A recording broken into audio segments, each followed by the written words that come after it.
diajak ngaji angel. Gitu loh. Padahal ya belum bisa. Nanti ada alasannya. Nyapa aku ya sibuk. Heleh, apa ya sibuk. Kalau dituruti sibuk itu sibuk terus. Itu ada aja nanti alasannya. Kenapa? Itu berarti bukan waktunya yang sempit. Bukan kesempatannya, bukan badannya yang sakit, tapi hatinya yang sakit.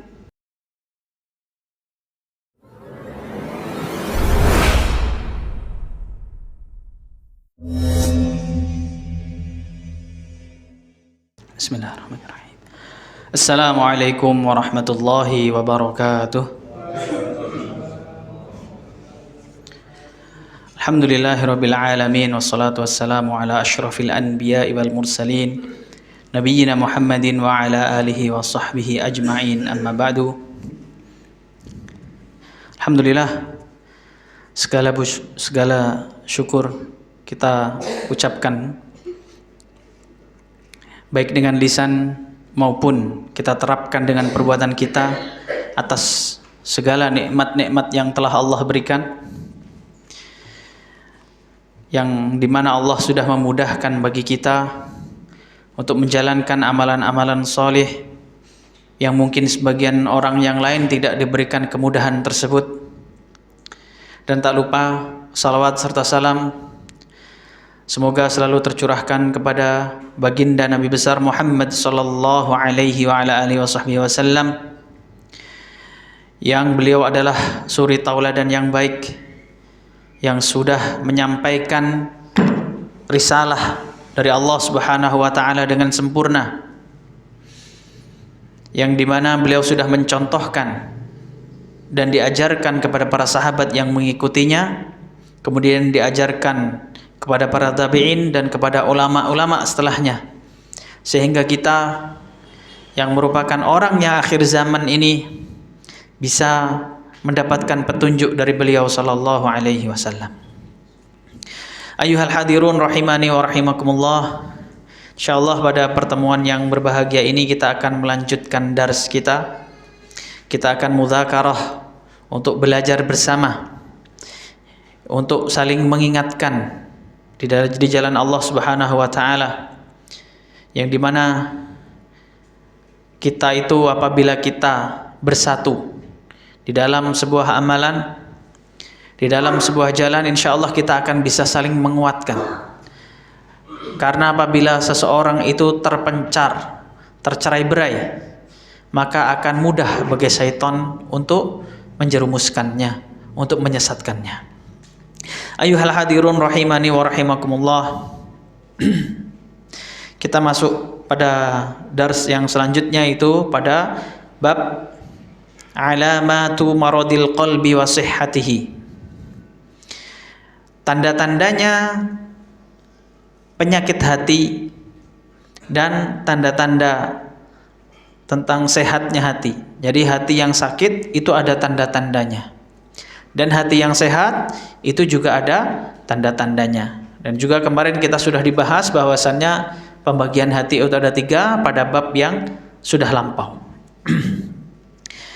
Qala al-muallifu hafizahullahu ta'ala alamatu maradil qalbi.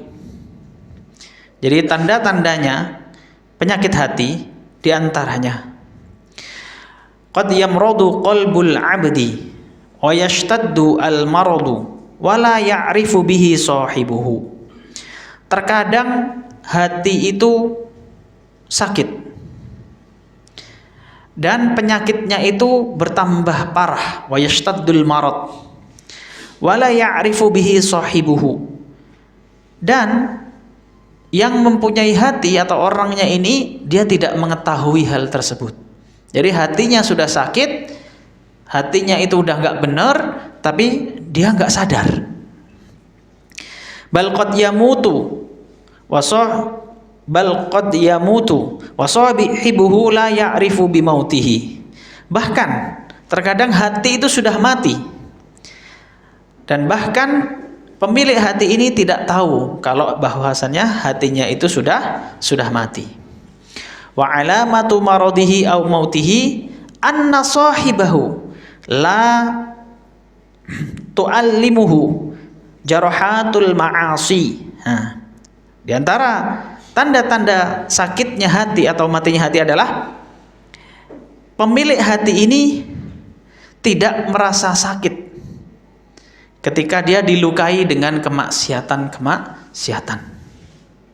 Jadi ketika dia melakukan maksiat, itu biasa saja, gak ada rasanya, gak ada penyesalannya.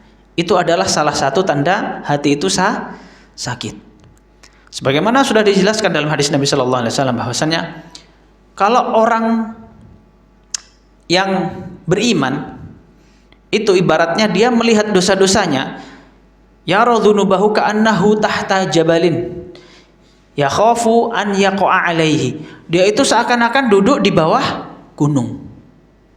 Kemudian dia takut gunung ini akan ditimpakan sewaktu-waktu kepadanya. Dia ngelihat dosa itu seperti itu. Jadi takut.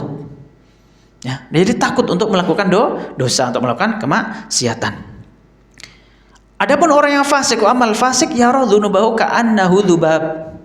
Jadi seakan-akan dosanya itu seperti lalat. Marra ala anfihi hakadha. Yang dia itu melewati hidungnya kemudian diusir seperti ini. Rasulullah sambil mengisyaratkan ke hidung beliau. Nah, jadi seakan-akan dosa itu hilang, diginikan saja, pergi sendiri. Padahal tidak. Wala yuwajji'uhu jahluhu bil haqqi, dan tidak membuatnya sakit tentang ketidaktahuannya tentang kebenaran. Jadi dia tenang aja, padahal dia bodoh. Ini mohon maaf, dia bodoh, nggak tahu kebenaran, nggak tahu tauhid, nggak tahu fikih, dia masih santai, seakan-akan nggak ada apa-apa beban dalam dirinya. Nah, itu termasuk tanda-tanda hatinya sakit. Wa aqaiduhu al-batilah, dan juga tidak membuatnya sakit akidah-akidah yang batil, yang sesat. Jadi dia punya akidah, keyakinan yang batil, tapi dia masih tenang-tenang saja. Kayak gitu. Itu. Jadi dia masih tenang-tenang saja, dia nggak peduli kayak gitu dengan ketidaktahuannya itu. Fa innal qalba idza kana hayyan ta'allama biwurudil qaba'ihi alaihi. Karena sesungguhnya hati itu, ketika hati itu hidup, maka dia akan merasa sakit dengan datangnya keburukan-keburukan kepadanya. Wa ta'allama bijahlihi bil haqq, dan dia akan merasa sakit dengan ketidaktahuannya tentang kebenaran. Fahuwa yu'thiru bihasabi hayatihi, sepanjang hidupnya. Wa qad yash'uru bil marad, dan terkadang dia merasa sakit, terkadang. Wa yashtaddu alaihi muraratud dawa, dan mungkin dia sudah sangat merasakan pahitnya obat. Jadi dia rasa sakit, udah merasakan obatnya itu seperti hadir dalam majelis ilmu untuk menghilangkan kebodohannya, penyesalannya, mungkin datang sesuatu yang membuat dia teringat bahwasanya itu dosa. Nah, terkadang datang obatnya. Tapi fahuwa yu'thiru baqaul alam, tapi dia itu lebih mengutamakan agar penyakitnya tetap ada. Gitu loh. Lebih senang penyakitnya itu didiamkan, tetap ada, nggak hilang. Ala masyaqqatid dawa, di atas keperihannya obat. Jadi terkadang datang obat, tapi dia tidak merasa. Tetap diobati, balik lagi, diobati, balik lagi. Itu yang pertama, bahwasannya tanda hati yang sakit itu, saya ulang, pemiliknya itu nggak merasa terlukai, nggak merasa sedih, nggak merasa sakit ketika dia melakukan maksiat, dan dia tidak juga merasa gundah, merasa gelisah ketika dia tidak tahu tentang kebenaran. Dia tidak tahu tentang kebenaran, dan dia tenang aja kalau bahwasannya dia itu masih punya pemikiran atau akidah-akidah dalam hatinya yang menyimpang, tapi dia masih tenang. Nah, harusnya kalau hatinya hidup, hatinya sehat, nggak melakukan hal itu. Jadi kebalikannya, hati yang sehat akan merasa gelisah ketika dia melakukan maksiat. Nah, waktu sholat, biasa sholat 5 waktu, nggak pernah ditinggalkan. Kemudian ketika sewaktu-waktu entah dia disibukkan, belum sempat sholat sampai hampir habis, itu kan nggak tenang. Nah, kalau orang mempunyai, mohon maaf, hatinya yang kurang, dia tenang aja, nggak apa-apa, nggak sholat. Nah, kayak gitu. Mohon maaf itu ya. Karena memang sholat itu ya tiang agama gitu kan. Awwalu ma yuhasabu bil 'abdi yaumil qiyamah as-shalah. Jadi yang pertama kali dihisab itu sholat. Kalau dia sholat aja digampangkan, urusannya dengan Allah Subhanahu wa taala digampangkan, apalagi urusan-urusan dengan manusia. Yang ngasih dia hidup, yang ngasih dia makan, ngasih dia minum aja digampangkan. Apalagi manusia yang sekedar mungkin ngasih gaji yang enggak seberapa. Setengah dari UMR Banyuwangi. Itu. Apalagi digantungkan dengan manusia. Itu, urusannya pasti disepelekan. Baik, kita lanjutkan paragraf yang selanjutnya. Wa min alamati amradil qulubi, dan di antara tanda-tanda hati, penyakit-penyakit hati adalah uduluha minal aghdiyatin nafi'ati ila dharrati. Jadi dia tuh berpindah, condong kepada hal-hal yang bisa memberi dia manfaat, berpindah condong pada hal-hal yang membuat dia berbahaya, membahayakannya. Harusnya dia mengambil yang bermanfaat, dia enggak mau ke situ, tapi malah condong ke yang lain. Itu hatinya ke situ. Diajak ngaji angel, gitu loh. Padahal ya belum bisa. Nanti ada alasannya. Nyapa aku yo sibuk. Heleh, apa ya sibuk? Kalau dituruti sibuk itu sibuk terus, gitu kan? Kenapa nggak ngaji? Oh sibuk. Kenapa? Oh aku bingung ngurusi ekspor impor ini. Kalau nggak ekspor impor nanti Banyuwangi bingung kalau saya nggak ada ekspor impor. Itu ada aja nanti alasannya. Kenapa? Oh itu berarti bukan waktunya yang sempit, bukan kesempatannya, bukan badannya yang sakit, tapi hatinya yang sakit, gitu. Wa uduluha ila dawa'in nafi'i ila da'iha ad-dar. Dan hati ini berpindah, condong dari yang awalnya dari obat yang bermanfaat, kemudian dia berpindah ke penyakit yang membahayakan. Fal qalbus sahihu yu'thiru an-nafi'a asy-syafi 'ala ad-darril mu'dhi. Maka hati yang sehat itu, hati yang salim, yang sehat itu akan mendahulukan obat yang bermanfaat daripada penyakit yang membahayakan. Wal qalbul maridu bididzalika, dan hati yang sakit itu kebalikannya. Wa anfa'ul aghdhiyati, dan sebaik-baiknya hal yang bermanfaat atau gizi untuk dirinya, maksudnya hal-hal yang bermanfaat untuk dirinya adalah ghadaul iman, yaitu tentang kebutuhan-kebutuhan tentang iman. Itu yang pertama. Wa anfa'ul adwiyah, dan obat yang paling bermanfaat adalah dawaul Quran, yaitu Al-Quran. Nah, gitu. Jadi di sini yang hati itu bisa seperti itu karena dia kekurangan iman dan kekurangan membaca Al-Quran. Kayak gitu. Dan iman itu harus dipelajari, terkadang datangnya. Bisa langsung hidayah dari Allah, orang tobat bisa. Tapi yang kuat itu adalah orang yang beriman dan imannya itu didasarkan atas ilmu. Itu yang terkuat. Sebagaimana kita kemarin sudah bahas kan.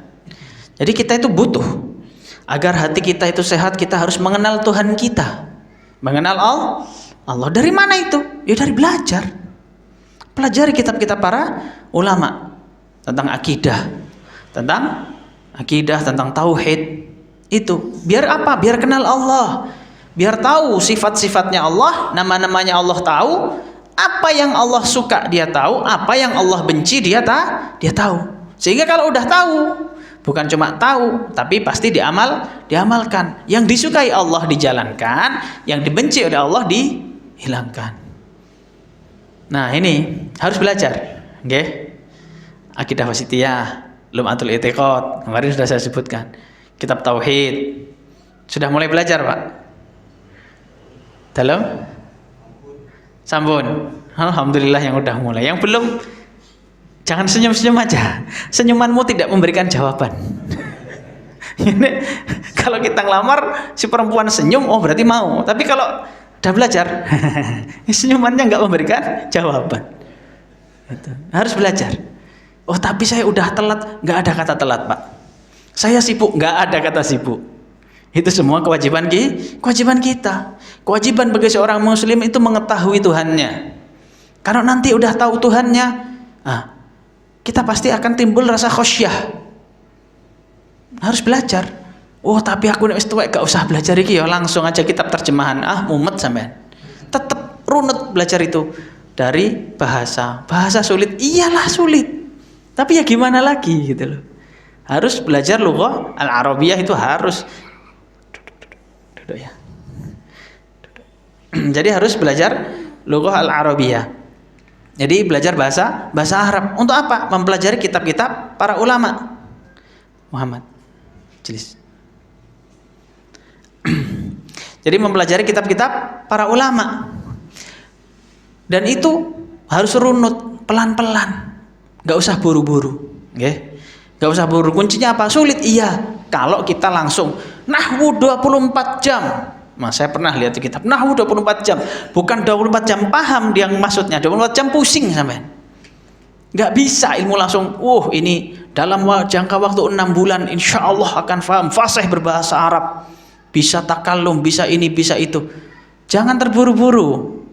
Itu biar orang semangat belajar. Tapi menuntut ilmu itu butuh waktu yang lama, butuh pemahaman yang mendalam, dan juga pemahaman yang detail.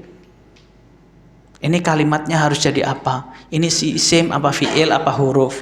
Ketika isim, isimnya apa, kedudukannya, i'rabnya apa.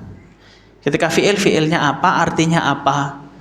Sehingga yang berbahasa Arab tadi itu Al-Quran dan As-Sunnah, kita bisa lebih paham. Ketika orang sudah paham, itu keimanannya akan bertambah dalam, akan bertambah rusuh. Bukan hanya di luarnya saja yang kemarin kita sering bahas. Ini saya mohon maaf, ini saya tekankan lagi.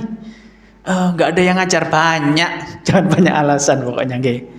Belajar bahasa, belajar akidah, belajar biar kenal sama Allah, biar tahu sifat-sifat Allah yang indah, biar kita paham Allah itu rahmatnya sangat luas. Gitu. Kalau kita paham rahmatnya Allah itu luas, tentunya kita akan lebih berhati-hati ketika ada orang salah, ketika ada orang ini. Rahmat Allah luas, kita nggak boleh menutup istilahnya. Kita langsung menjudge dia, jelek kayak gini. Ada orang ini, diajak ke kebaikan. Rahmat Allah luas, dosa-dosanya bisa diampuni dalam sekejap saja ketika dia bertaubat dan tidak mengulanginya lagi. Itu memahami Allah. Nah, memahami Allah butuh ilmu sekali lagi. Kitab-kitab para ulama banyak, asatidzah, ustadz juga sudah banyak belajar. Nah, bisa metode pakai ini itu sekarang sudah banyak. Yang penting napa? Istiqomah. Nah, istiqomah ya memang sakit, belajar itu harus bersakit-sakit dahulu. Nggak bisa langsung.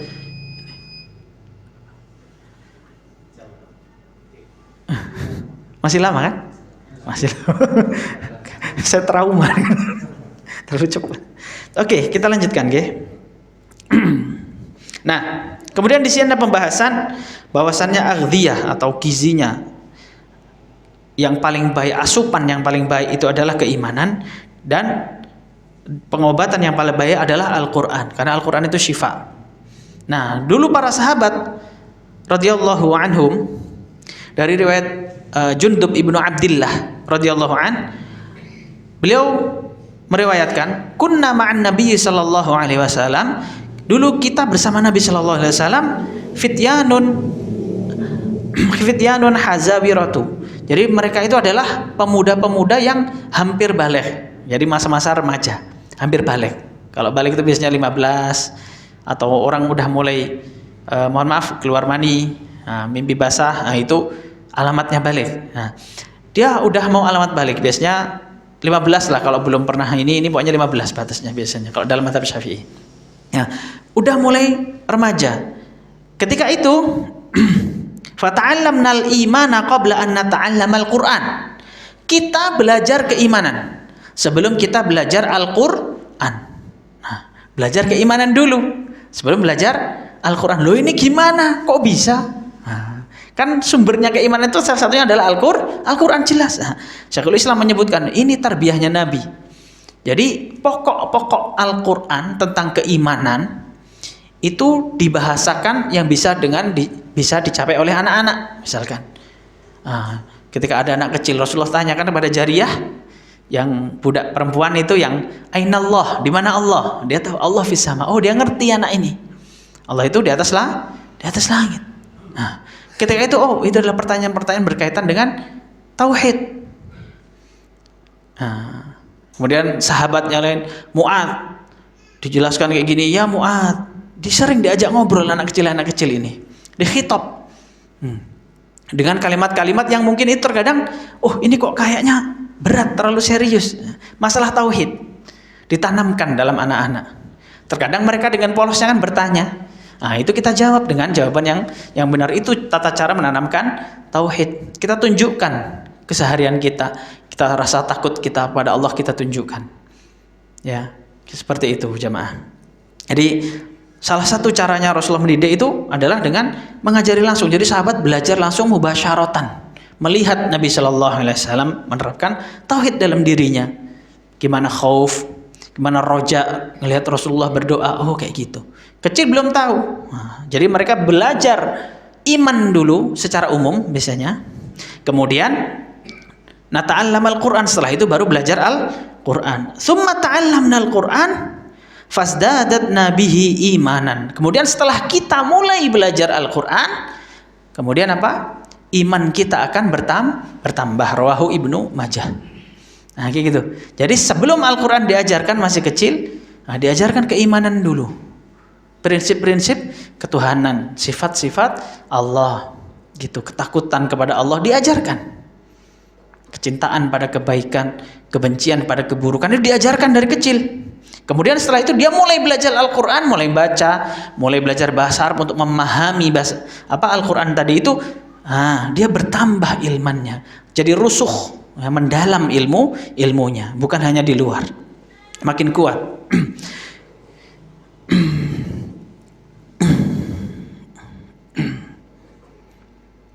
Nah, kemudian ketika mereka mulai belajar Al-Qur'an, sahabat diriwayatkan bahwasanya kana sahabah la yatajawazuna asyra ayatin. Mereka enggak lebih dari 10 ayat. Setelah kecil tadi belajar iman, ketika masuk Al-Qur'an enggak lebih 10 ayat. Kecuali dia sudah memahami dan mengamalkannya. Itu kata Ibnu Abbas. Jadi setelah 10 ayat, diamalkan, dipahami. Ayat tauhid ya dipahami benar-benar. Enggak langsung banyak-banyak. Nah, setelah itu maka tambahlah keimanan mereka, makin dalam kecintaannya kepada Allah Subhanahu wa taala. Itu tata caranya yang diajarkan oleh Nabi Shallallahu alaihi wasallam dalam mengenalkan Allah. Itu. Makanya nggak heran kalau sahabat itu keimanannya kuat, ketakutannya terhadap selain Allah itu sudah sedikit. Ketika datang berjihad langsung berangkat, yaitu salah satunya dengan ilmu dulu. Tahu dulu siapa Tuhannya.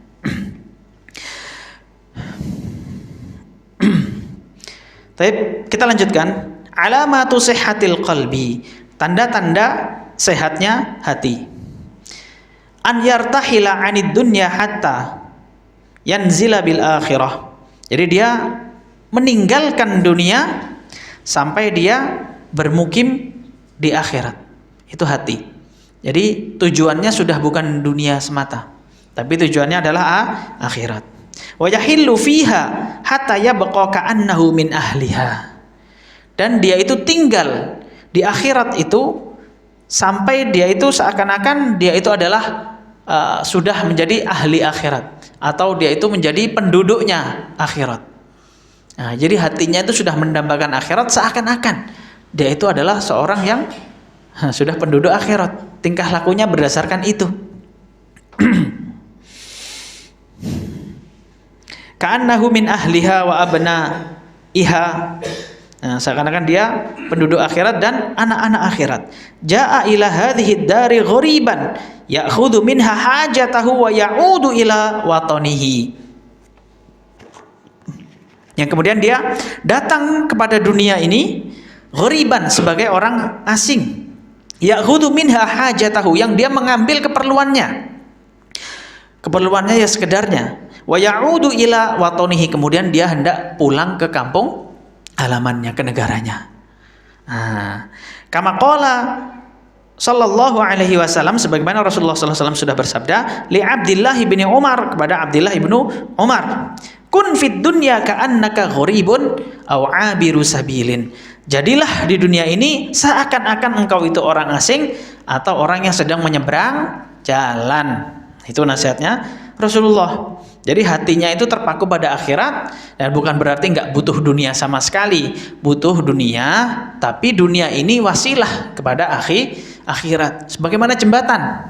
Nggih, kalau boleh diumpamakan seperti itu, jembatan. Jembatan itu jenengan nyebrang sasak gantung, sasaknya jenengan angkat. Mboten toh? Ndak kan? Ditaruh di mana jembatannya? Di kaki, dilewati tok kan? Bukan kok kita masuk, berharga sekali, enggak. Jembatan tempatnya di bawah, diinjek. Itulah dunia. Dilewati aja. Gitu loh. Faham ininya ya? Anunya ya. Jadi ya butuh untuk nyebrang jalan, untuk nyebrang sungai, tapi tempatnya tetap di bawah. Ibaratnya harta itu di tangan saja, jangan sampai masuk ke dalam hati. Nah, ya butuh dunia, butuh, karena belajar butuh dunia. Sampean belajar, oh iya saya mau belajar. Kemana? Ke Masjid di Tapan, Al Furqon. Rumah sampean Muncar. Mau belajar nggak ada bensin. Ya bisa sih naik ontel. Ya bisa aja. Ada tenaganya, ngelak, beli es di jalan. Kan itu butuh sesuatu, butuh bekal.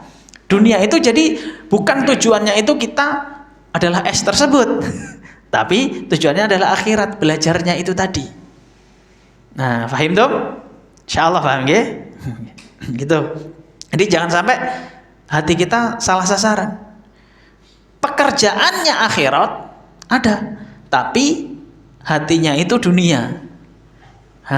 Jadi seakan-akan nampak, ini panitia kurban. Ini mohon maaf, bukan nyindir saya panggil, bukan nyindir. Panitia kurban. Tapi dihitung-hitung, nanti untungnya segini. Dalam hatinya tujuannya untungnya itu, bukan kurbannya yang pertama. Kan itu bisa jadi pengingat ini buat saya Pak. Bisa jadi seperti itu. Jadi yang harusnya amalan kurban untuk Allah Subhanahu wa taala malah menjadi tujuannya dunia.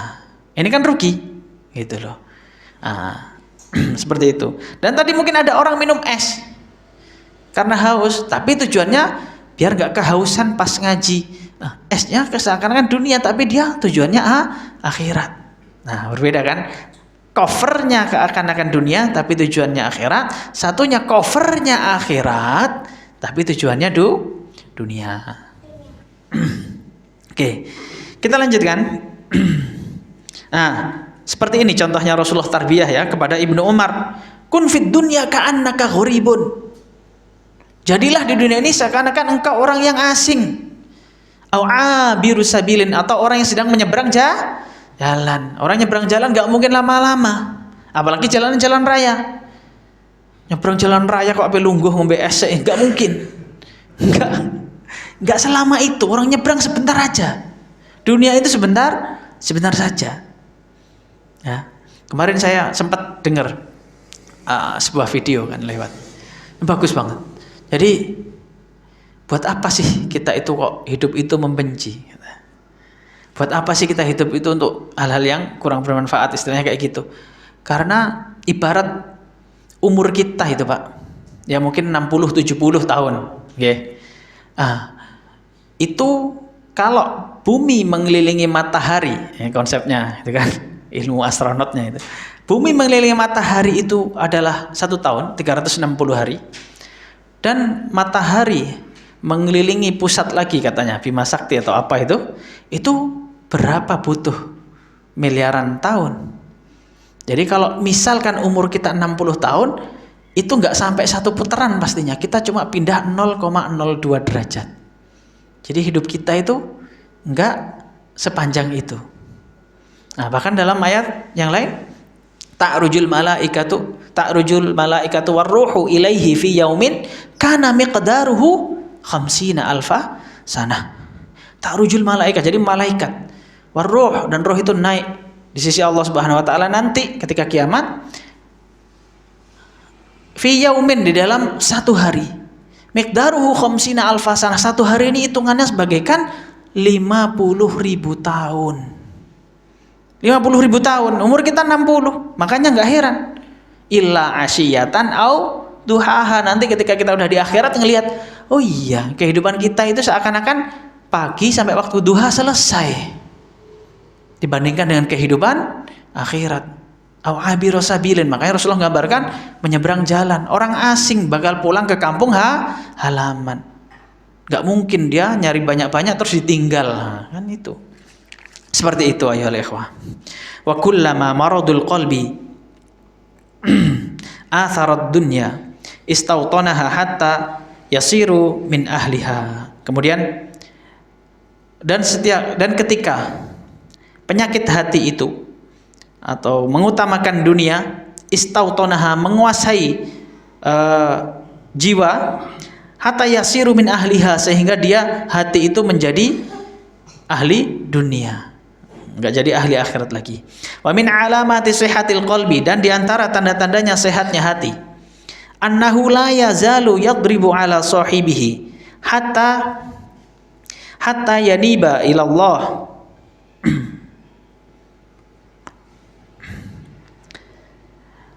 wa yakhbathu ilaihi wa yata'allaqu bihi ta'alluqal muhibbi al-muttarri ila mahbubihi.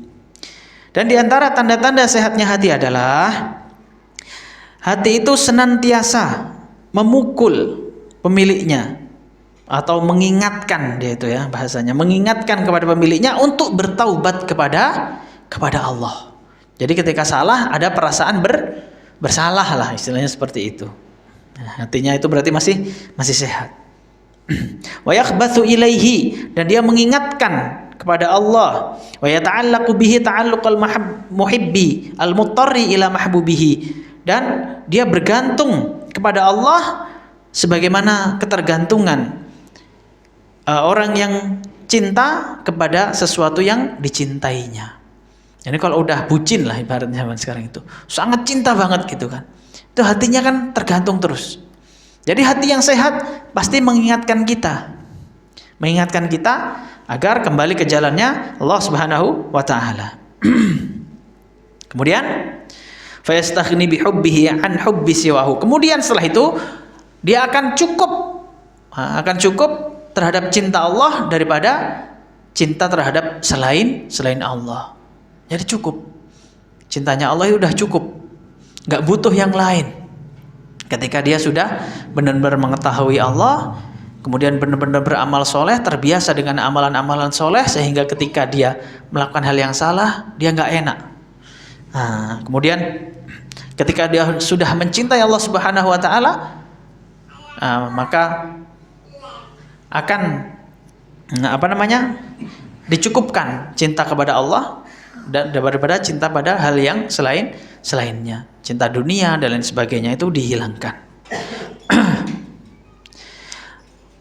Bidzikrihi an dzikriha ma siwahu, dan mengingatkan kepada Allah daripada mengingatkan kepada selain Allah. Wa bi khidmatihi an khidmati siwahu, dan melayani Allah daripada dengan melayani selain Allah. Jadi hatinya selalu seperti itu, pengennya Allah, buang yang selain Allah. Kemudian paragraf yang selanjutnya, wa min alamati sihhatil qalbi annahu idza fatahu wirduhu aw ta'atun minnat ta'ati wajada lidzalika alaman a'zama min ta'allumil harisi bifawati malihi wa faqdihi. Dan termasuk tanda-tanda hati yang sehat adalah ketika dia kehilangan atau tidak bisa beramal soleh, fatahu wirduhu, nggak bisa zikir, nggak bisa baca Al-Quran, nggak bisa beramal soleh, atau dia kehilangan ketaatan daripada ketaatan, salah satu ketaatan dia nggak bisa melakukan hal itu, wajada lidzalika alaman a'zama min ta'allumil harisi bifawati malihi wa faqdihi. Kemudian dia ketika dia kehilangan hal itu, dia akan mendapati rasa sakit yang sangat luar biasa. Yang rasa sakit ini lebih besar daripada rasa sakitnya seorang penjaga yang kehilangan hartanya. Nah, jadi orang yang jaga harta kemudian hilang. Nah, itu rasa sakitnya melebihi itu. Ketinggalan sholat. Nah, ini kadang yang kita sulit. Kita parkir motor, masuk sebentar, keluar motor udah hilang. Nah, itu sedihnya kan berhari-hari. Ini kita, tingkatannya kita. Tapi kalau ketinggalan kita nggak bisa sholat. Waduh, tadi nggak sempat sholat. Ya, insya Allah, Allahu Ghafurur Rahim. Jadi menyepelekan. Ya memang Allah Ghafurur Rahim, tapi kan kelihatan gitu hati kita tuh, oh masih ada dunianya, banyak gitu kan. Apalagi motor, waduh motor baru beli kemarin kan, tiba-tiba diparkir keluar hilang. Ibaratnya kayak gitu, oh parkir situ hilang keluar. Nah, itu rasanya lebih menyakitkan ketinggalan amalan soleh daripada kehilangan harta. Kita yang harus belajar, Mas ya ustadznya yang ngajarin ini ya belum bisa, tentu belum bisa, sama-sama belajar. Jadi itu yang diajarkan para ulama. Jadi kalau kita sudah bisa seperti itu, berarti hati kita sudah benar-benar sehat. Kalau belum bisa, ya kita berusaha, gitu, saling mengingatkan. Ya Allah, itu kan. Ambil pelajaran. Oh kata para ulama seperti ini, buat belajar. Jadi sibuk memperbaiki diri sendiri, muhasabah. Jangan sibuk muhasabah orang lain, itu urusannya dia sama Allah. Tapi kita muhasabah diri kita sendiri. Gak usah sibuk orang lain, sudah.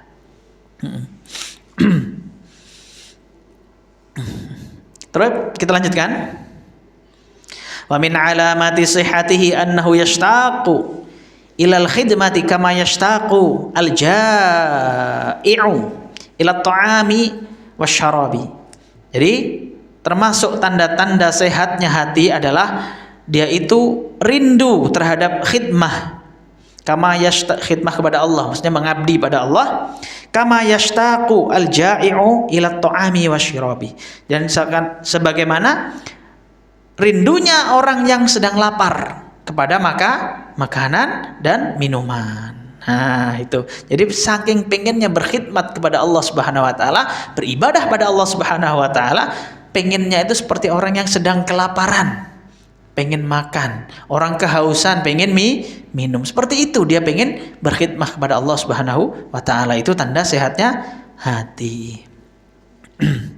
Kemudian dikatakan oleh Yahya ibnu Mu'adz, wa man surra bi khidmatillahi surrat al asya'u kulluha bi khidmatihi. Jadi barang siapa yang dia itu dibuat bahagia, jadi dia itu bisa berbahagia bi khidmatillah, dengan berkhidmah, dengan mengabdi kepada Allah Subhanahu wa taala, surratil asya'u kulluha bi khidmatihi, maka segala sesuatu itu akan dibuat senang untuk berkhidmah kepada orang tersebut. Jadi makhluk-makhluk Allah yang lain itu juga akan senang berkhidmah kepada orang yang senang berkhidmah kepada Allah. Karena makhluk Allah itu kan banyak. Bahkan bukan cuma yang diberi roh saja. Batu itu nanti kan bisa bersaksi, ya kan? Bahkan dalam hadisnya Nabi Shallallahu Alaihi Wasallam ketika Armageddon, perang akhir zaman nanti, orang-orang Yahudi itu banyak bersembunyi di belakang batu, di pohon-pohon, karena menghindari kaum muslimin. Ketika itu batu itu pada ngomong, ya Muslim, warai al-Yahud uqtulhu. Ini di belakangku ini ada orang Yahudi, ini bunuh. Batu-batu pada berbicara. Itu batu dengan kuasa Allah Subhanahu wa taala akan menjadi saksi. Makanya sebagian ada ulama itu mengatakan, makanya ketika sholat itu, misalkan sholatnya di sini, nanti sholat sunnahnya pindah. Ada ulama yang mengatakan kayak gitu dalam mazhab Syafi'i. Biar apa? Di sini kan keramik yang ini yang menyaksikan kita sebagai saksi. Nanti pas di sana itu keramik yang lain. Karena mereka bersaksi kita menaksikan kita pernah sholat. Jadi segala sesuatu di dunia ini dibuat senang untuk berkhidmah kepada kita ketika kita senang berkhidmah kepada Allah Subhanahu wa taala.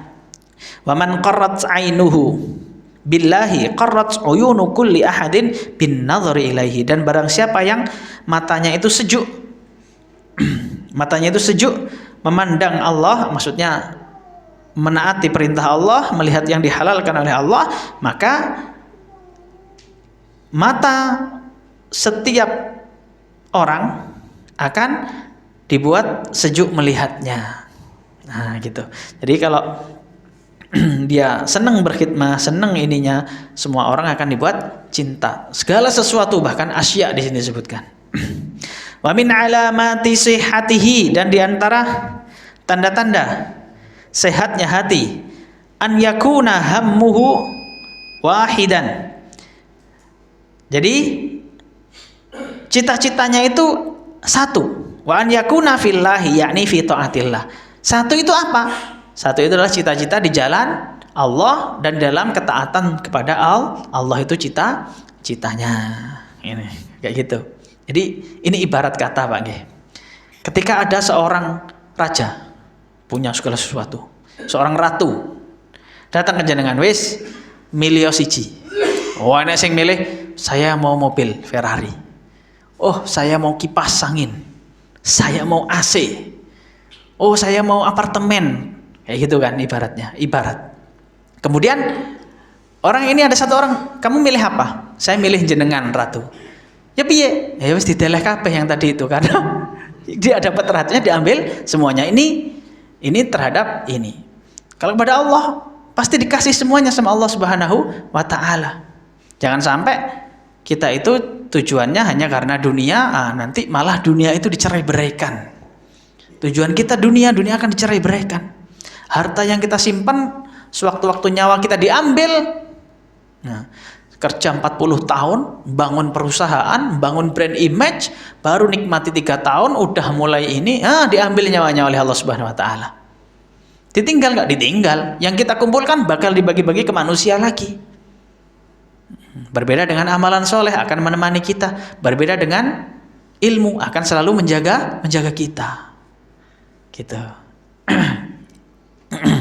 Wa min alamati sihhatihi an yakuna asyahu biwaqtihi an yadhhaba dha'i'an min asyaddin nasi syahman bimalihi. Termasuk tanda-tandanya sehatnya hati yang selanjutnya adalah an yakuna asyahu biwaqtihi, dia akan pelit terhadap waktunya. Pelit terhadap waktunya untuk terbuang sia-sia. An yadhhaba dha'i'an min asyaddin nasi syuhan bimalihi, daripada orang yang lebih pelit terhadap hartanya. Nah, ada orang pelit terhadap hartanya. Terkadang ada orang pelit itu luar biasa Pak, pelitnya pada diri sendiri. Untuk dirinya aja nggak mau ngeluarin duit. Nah, itu ada orang kayak gitu. Ini lebih pelit daripada orang seperti itu, terhadap waktunya terbuang sia-sia. Karena penyesalan nanti orang ketika sudah meninggal, dia itu pengen dibalikkan ke atas dunia lagi untuk berzikir kepada Allah, untuk berinfak, untuk ini, karena intinya dia pengen beramal soleh. Itu penyesalan ahlul kubur.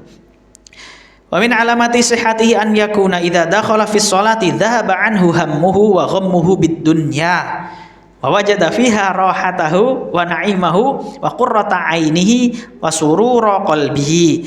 Dan di antara tanda sehatnya hati adalah an yakuna idza dakhala sholat, ketika dia memasuki amalan salat, ketika dia salat, dhahaba anhu hammuhu wa ghammuhu bid dunya, dia akan kehilangan kesenangan dan kesedihan tentang dunia. Jadi dunia ketika salat dia dilupakan. Wajada fiha rahatahu wa na'imahu, dan dia akan mendapatkan ketika di dalam salat itu rohah wa na'im, dan kenikmatan, wa qurrata ain, dan kesejukan mata, wa surura qalbi, dan senang hatinya senang ketika sholat. Makanya Rasulullah SAW bersabda kepada Bilal, ya Bilal, arihna bis shalah. Bilal, istirahatkanlah kita dengan sholat. Karena sholat itu munajat, langsung menghadap kepada Allah. Munajat itu berduaan, langsung. Ibaratnya kita menghadap kepada Allah Subhanahu wa ta'ala, menghadap langsung. Makanya kita harus nggak boleh berpaling. Jika ngelirik aja nanti atau menoleh kanan kiri, nggak ada perlunya, itu Allah tidak akan menghadap dia lagi dalam hadisnya. Apalagi ini hatinya kemana-mana. Nah, saya di Yaman itu pernah ada ceritanya itu, Syekh itu mengingatkan, oh Syekh ini rokaatnya kurang 1. Kenapa? Karena saya itu punya 4 toko. Tadi rokaat pertama itu bisa saya bayangkan toko yang di sana, rokaat kedua toko yang di sana, ketiga. Nah ini yang toko yang keempat ini belum, Syekh. Jadi kita ini kurang 1 rokaat. La haula wala quwwata illa billah, jujur orang Badui. Nah, tayyib, saya lanjutkan sedikit lagi nggih. Sabar. Wa min alamati sihhatihi an la yaftar an dzikri rabbih, dia tidak lari dari mengingat Tuhannya, tidak pernah melupakan zikir. Wala yas'am min khidmati, tidak pernah bosan untuk melayani Allah. Wala ya'nas bi ghairihi, dan dia tidak lembut kepada selain Allah atau ramah tamah kepada selain Allah. Illa biman yadulluhu alaihi wa yudzakiruhu bihi, kecuali dia berlemah lembut baik kepada orang yang menunjukkan kepada jalannya Allah dan mengingatkan kepada Allah. Itu tanda yang kesekian kalinya. Kemudian paragraf terakhir dari bab ini, wa minha, dan diantara min alamati sihatihi minha, ha itu kembali ke alamat kullu jam'in mu'annas. Jadi semua jama' itu mu'annas. Ngomong-ngomong mbuh wis pokoke. Wa minha an yakuna ihtimamuhu, jadi ihtimamnya, kepentingannya bitashihil amali a'zam minhu bil amal. Jadi dia itu ihtimamnya, konsentrasinya itu lebih untuk menyempurnakan, membenarkan amalannya daripada amal itu sendiri itu lebih besar. Ini harus dicerna kata-katanya. Dia pengen penyempurnaan amalnya daripada amal itu sendiri. Jadi ketika beramal, dia nggak cuma beramal, tapi ini kira-kira bisa lebih baik lagi kayak mana ya? Nah, bisa lebih khusyuk lagi sholat saya kayak mana ya? Bisa lebih banyak lagi bacaan saya kayak gimana? Selalu memperbaiki amalannya daripada amalan itu sendiri. Beda kayak. Jadi kalau sekedar beramal, tapi kalau dia sudah ihtimamnya tashihul amal, membenarkan amalannya atau memperbaiki amalannya, oh sholatku ini kurang apa? Oh bacaanku kurang bagus, ya belajar tahsin. Oh dimarahin lagi, sabar. Saya cuma bisa mengucapkan sabar. Saya dulu juga dimarahin. Gitu. Ya, jadi ihtimamnya harus dibenerin, sholatku kurang apa? Kalau kurang panjang, oh berarti kok gak bisa panjang? Oh berarti suratku kurang banyak yang dibaca. Nah ini, kalau ngimami orang kampung, lihat-lihat Pak, jangan sampai ngimami orang kampung baca surat. Saya pernah itu 1 muka padahal. Wah itu dah diprotes. Makanya udah lah. Kalau sama orang-orang itu, saya ya pendek-pendek aja lah. Timbangannya kapok diimami kan gak budal meneh gitu kan. Nah, tapi sebenarnya yang baiknya kita usahakan bisa panjang asal makmumnya bisa nerima, tergantung masyarakatnya. Kalau kita insya Allah sudah belajar kan, insya Allah orang-orangnya udah mulai paham kayak gitu. Fayharusu 'alal ikhlasi fihi, kemudian dia bersemangat untuk ikhlas di dalamnya, untuk tashihul amal, memperbaiki amal, wan nasihah, dan nasihat, wal mutaba'ah, dan mutaba'ah. Mutaba'ah itu selalu dipantau, ya. Wal ihsan, dan berbuat baik, wa yashhadu ma'a dzalika mannatallahi alaihi fihi wa taqsirihi fi haqqillah. Kemudian dia bersaksi bahwasannya itu adalah kenikmatannya dari Allah Subhanahu wa taala, dan mengurangi menyedikitkan haknya Allah. Jadi berusaha untuk husnudzon kepada Allah. Bahasanya itu adalah nikmat yang diberikan oleh Allah, dan dia selalu muhasabah untuk memperbaiki amalnya. Itu yang terakhir. Tapi mungkin ini yang bisa kami sampaikan.